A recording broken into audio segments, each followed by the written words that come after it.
Good morning. It's a lovely Friday morning today.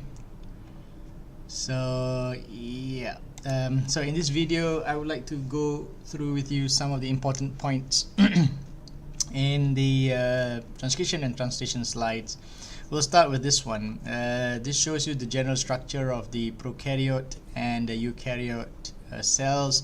What's important to notice is that the eukaryotic cells has a membrane and it does not occur in prokaryotic cells, which means to say in this picture you can see that this is a polymerase. This is a polymerase undergoing the transcription, and while the process is still ongoing, you can see the ribosomes there doing translation. This is what we call as coupling of transcription and translation.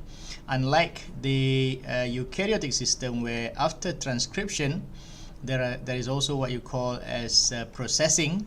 You know, you have to put a cap, you have to put the polyadenylation, you have to put multiple A's at the end, and then this will be transported out into the cytoplasm, and only then that it can be translated. So that's important, because this is what makes the attenuation control in tryptophan operon possible. We'll look at that later.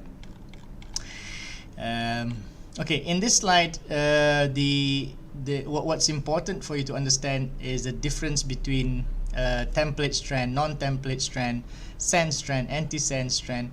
And in some cases, there's also what you call as the positive strand and negative strand.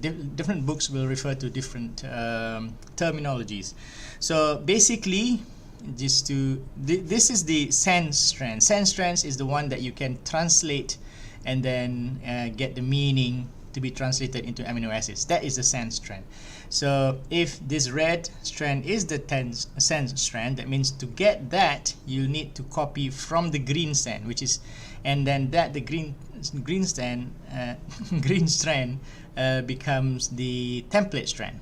All right. So if that's a template strand, then it's a non-template strand. If the red is a sense strand, then the green is the anti-sense strand, not missense. Right?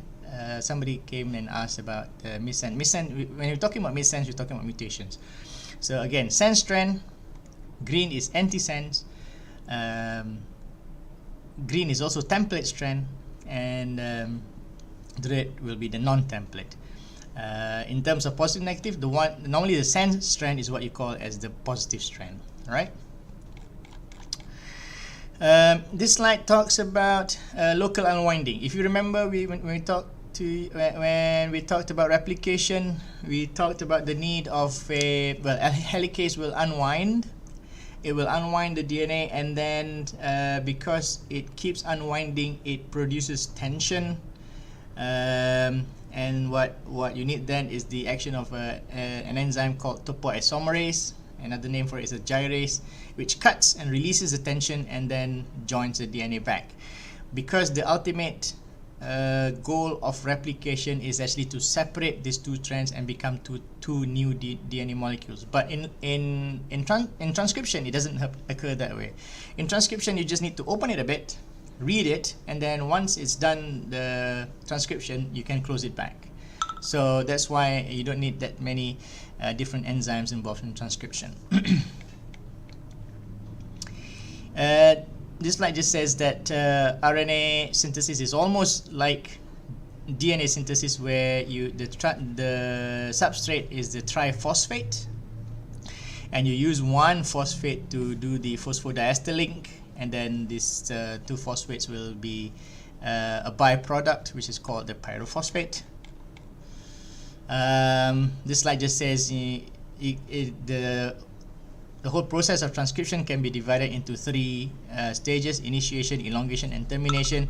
But in some books, it also includes one more step, which is called template recognition. This is what we will see in the next few slides. Here you can see template recognition is recognized as one step, and then you have initiation, elongation, and termination. This one is from Genes.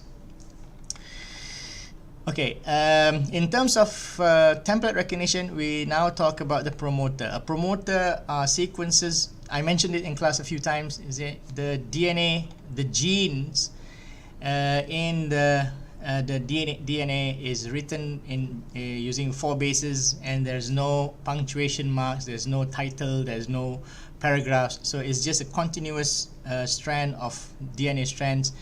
Although, and it has many genes, genes 1, genes 2, genes 3. So if in order for polymerase to start transcription, it has to know where to start and where to stop, and most genes are marked by the presence of a promoter sequence.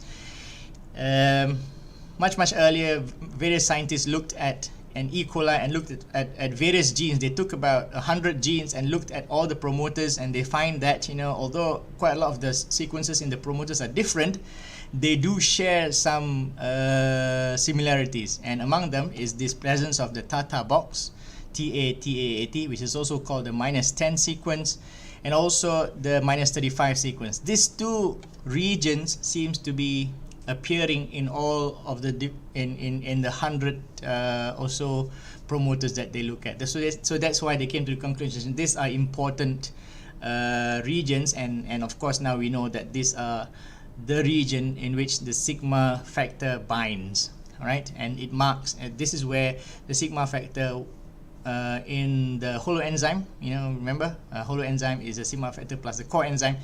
They will bind to this promoter, and it marks the start of a gene, and about 10 bases downstream it will start transcription. This is recognized as a start point. All these arrows, I think I mentioned, they mean something. It says here, you know, the green arrows, modification prevents RNA polymerase from binding. Black arrows means RNA polymerase protects from modification, and this double-headed red arrows, mutation abolished. So these sequences are very important indeed. Right, and they need to be preserved, or in genetic terms they say they are conserved throughout the evolution. I will stop here, and I'll join you again in the next video. Bye bye.